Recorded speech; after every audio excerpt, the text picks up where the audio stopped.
semaine, nouvelle édition du bulletin d'information sur Éco-Éducation TV. Mesdames et messieurs, bonsoir. À la une, pour mener vite les pas vers l'intégration des technologies de l'information et de la communication dans l'enseignement, un organe de 10 membres est mis en place. Plus de frais de roaming entre le Togo et la Côte d'Ivoire. Un protocole a été signé à cet effet.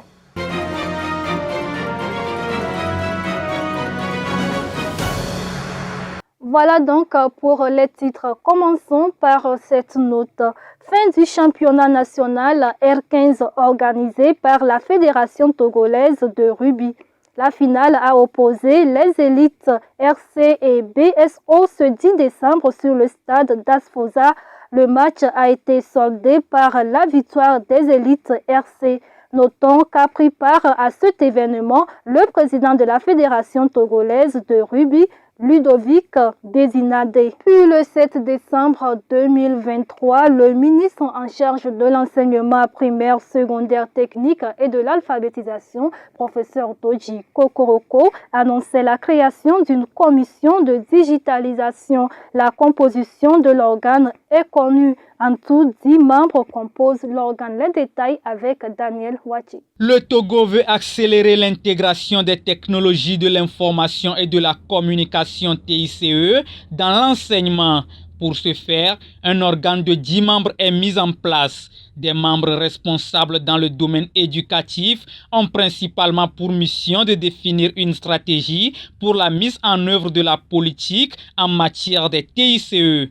L'objectif est de mener une étude approfondie des infrastructures existantes dans les établissements scolaires afin d'identifier les besoins en équipement, ordinateurs, tablettes et autres. Le Togo a mis l'accent sur la transition numérique dans le milieu scolaire, depuis 2014. Des manœuvres ont été initiées avec plusieurs partenaires pour renforcer le parc informatique.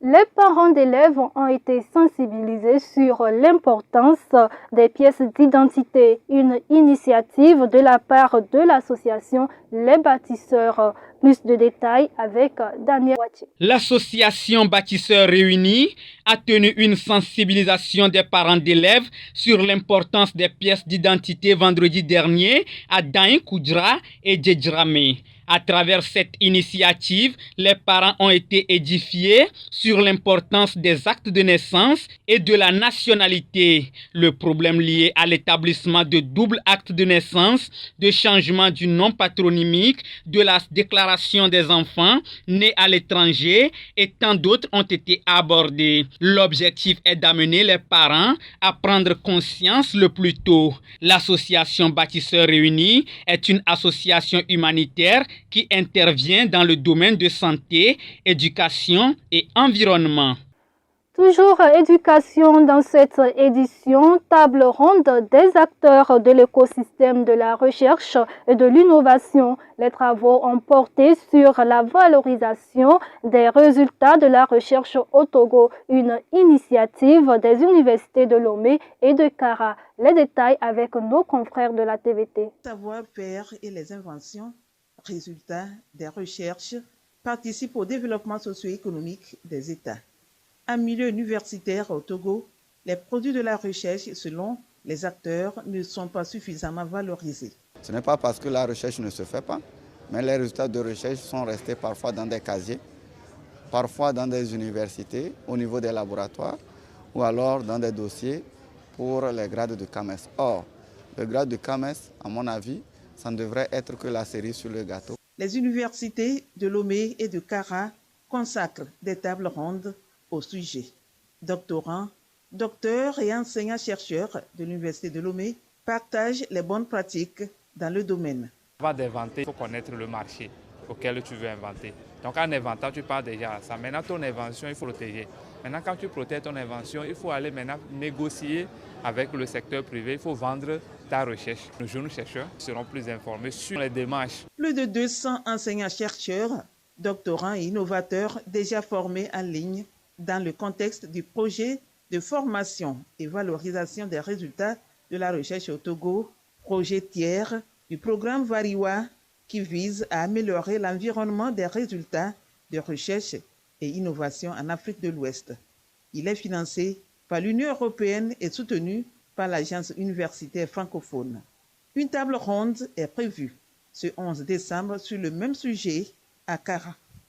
Téléphonie mobile au Togo, la suppression de frais de roaming entre le Togo et la Côte d'Ivoire sera effective au plus tard le 1er février 2024. Un protocole a été signé ce mercredi 6 décembre 2023 à Abidjan entre le directeur général de l'ARCI de la Côte d'Ivoire et le directeur général de l'ARCEP du Togo. La mise en œuvre effective de cet accord se traduira par une baisse de prix sur les communications mobiles des citoyens en itinérance, favorisant ainsi la mobilité des citoyens entre les deux pays. Il sera désormais possible d'utiliser une carte SIM togolaise en Côte d'Ivoire et vice-versa sans payer de frais de roaming qui rendaient des communications mobiles extrêmement chères. Environnement pour clore cette édition. Au Kenya, des femmes recyclent des perruques synthétiques et des extensions de cheveux afin de réduire les déchets plastiques dans ce pays d'Afrique de l'Est. Elles transforment ce déchet en paillasson. Les détails avec Africa News. Ces jeunes Kenyanes nettoient des perruques synthétiques et des extensions de cheveux collectées dans les salons de coiffure. Fabriquées à base de matières plastiques non décomposables, ces pièces constituent une menace pour l'environnement. Ces femmes ont donc décidé de recycler ces déchets afin de lutter contre la pollution. Elles les transforment en tapis et paillassons, tirant ainsi de quoi subvenir à leurs besoins. Les pièces de cheveux sont magnifiques lorsqu'elles sont tressées. Mais retirer des cheveux, c'est très laid. Nous avons décidé de les recycler et de les utiliser pour ne plus polluer l'environnement. Nous nous en servons pour fabriquer des paillassons et gagnons ainsi notre vie. C'est dans cet atelier à Kisumu que ce groupe de femmes donne une nouvelle vie à ces déchets. Elles commencent par trier et tricoter ces cheveux collectés pour en faire des fils avant de les tisser pour fabriquer des produits. Chaque membre de l'équipe peut fabriquer jusqu'à 10 tapis par semaine. Certains de ces produits sont hautement cancérigènes. Pour ce qui est des cheveux humains, les femmes appliquent parfois des produits composés de mercure. En fin de compte, ils finissent par causer la mort, surtout lorsque le poisson les avale. Il y a alors ce que nous appelons le développement systémique de ces produits chimiques à l'intérieur du poisson. Et lorsque vous le mangez, ils se transfèrent dans votre corps et finissent par causer la mort également chez les êtres humains.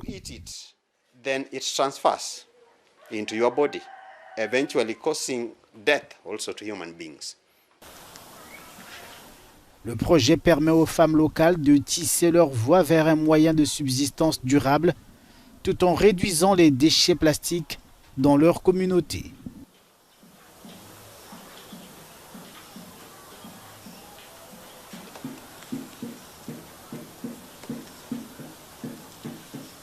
C'est la fin de ce tout premier bulletin d'information de cette semaine. Merci à vous qui l'avez suivi. Je vous retrouve demain pour un autre bulletin d'information.